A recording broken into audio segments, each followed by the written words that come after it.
Entre Paris et Londres, la Normandie bénéficie d'une situation géographique particulièrement intéressante. La présence de la vallée de la Seine et du Havre, premier port français, lui confère un rôle d'interface majeur entre la France et ses partenaires internationaux. Sa façade maritime de plus de 600 km constitue par ailleurs un véritable atout pour son rayonnement touristique et économique. Longtemps divisé entre Basse et Haute-Normandie, le territoire est marqué par la conjugaison de plusieurs identités. Le 1er janvier 2016, la loi portant sur la nouvelle organisation territoriale de la République est appliquée et conduit à la réunification de la région.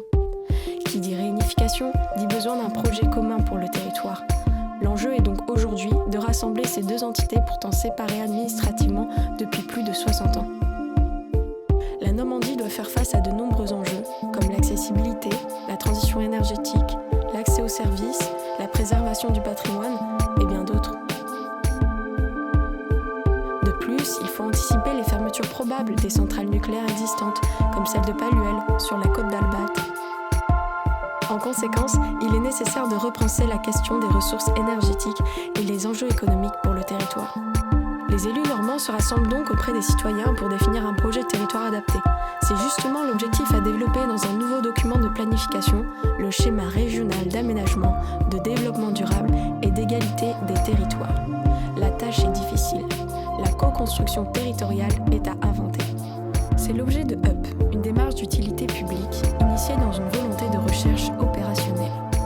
Des chercheurs, du laboratoire TVES de l'Université de Lille et des collectivités travaillent ensemble et organisent des concertations, des rencontres, à l'aide d'un concours international et pluridisciplinaire, notamment grâce à une maquette interactive. Le but, c'est de trouver des solutions originales et innovantes pour répondre aux enjeux des territoires. On vous présente ces solutions tout de suite.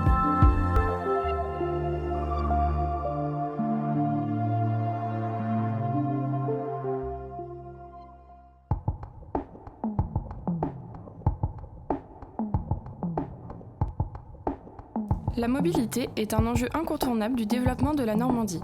Les déplacements et la bonne accessibilité des espaces conditionnent la qualité de vie pour les habitants et ainsi l'attractivité de la région. La Normandie bénéficie de nombreux atouts qui justifient sa mise en réseau. L'actuel projet en étude de la ligne de train à grande vitesse depuis Paris jusqu'au Havre renforcera son accessibilité depuis l'extérieur. Cependant, la problématique des déplacements reste prégnante, notamment au sein des territoires ruraux tels que la côte d'Albâtre. Localement, d'anciennes lignes de chemin de fer peuvent, par exemple, servir d'appui au développement de nouveaux axes de transport. Ces espaces disposent toutefois d'un maillage routier étendu à revaloriser. Certains axes, comme ceux situés le long des côtes, présentent un fort potentiel d'utilisation.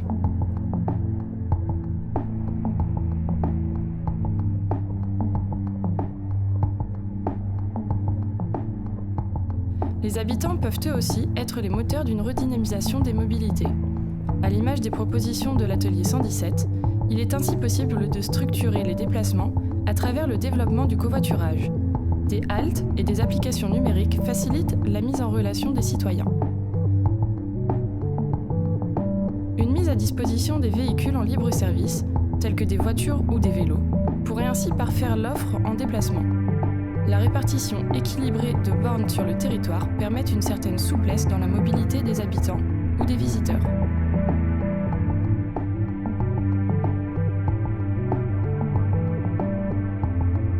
Ainsi, les espaces urbanisés tels que les bourgs ou les villes font également l'objet d'une attention particulière. Les enjeux de développement durable guideront les aménagements, les circulations automobiles doivent être repensées et les déplacements doux favorisés. Dans le contexte actuel de changement climatique, il faut repenser notre production et consommation énergétique. Faut-il dire adieu aux énergies fossiles et adopter les énergies renouvelables ? Qu'en est-il de la Normandie ? Cette région possède 3 centrales nucléaires, situées respectivement à Flamanville, Penly et Palluel. Il est d'ailleurs prévu de fermer cette dernière à l'horizon 2045. Ces changements ne sont pas une fatalité, au contraire. Les concours UP nous montrent que la Normandie possède toutes les cartes pour devenir un territoire pilote et assurer la transition énergétique. Avec l'utilisation d'éoliennes, de turbines hydrauliques, de panneaux solaires ou de la biomasse, Almap propose, par exemple, aux habitants de produire eux-mêmes leur énergie. mais c'est aussi une source de revenus supplémentaires pour les citoyens. On passe alors d'un modèle de production et d'énergie centralisée à une production décentralisée.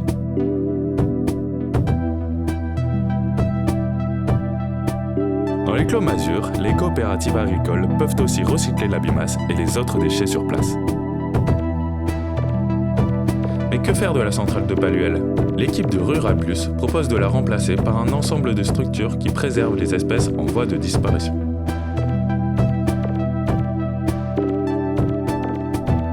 Local propose plutôt d'encapsuler les réacteurs et d'y créer un événement annuel commémoratif. D'autres idées ? Pourquoi ne pas transformer le site en centrale d'algoculture qui produit aussi de l'énergie ? C'est l'idée de l'équipe Swarm.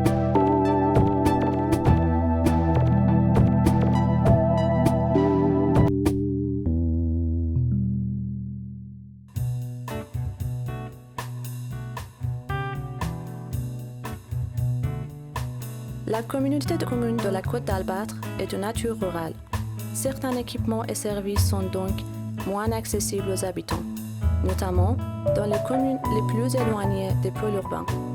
L'un des objectifs les plus importants du projet de territoire consiste à équilibrer les conditions de vie des citoyens et à renforcer le sentiment d'appartenance des habitants.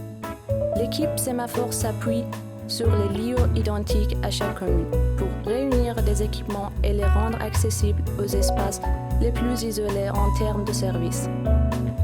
Les halles des territoires sont de nouveaux points de partage des services, des productions, mais aussi de vente pour les producteurs locaux.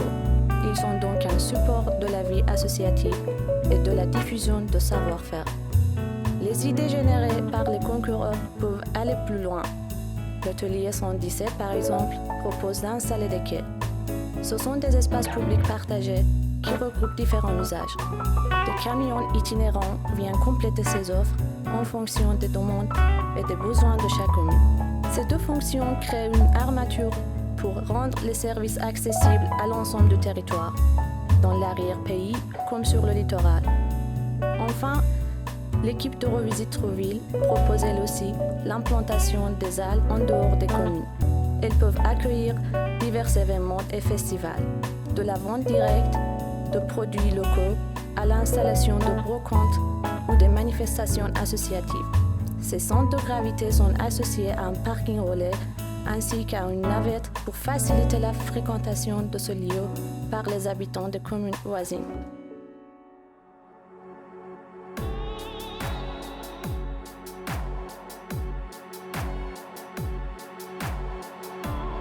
Tous ces projets composent en partie une réponse aux besoins de la Normandie et peuvent également alimenter le SRADET.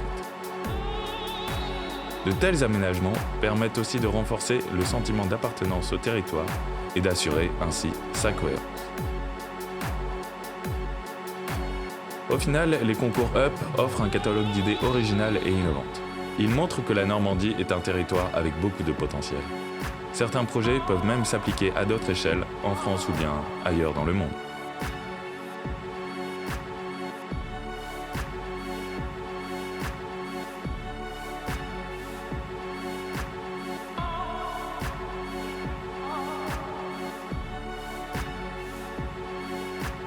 Now that you're gone, the dawn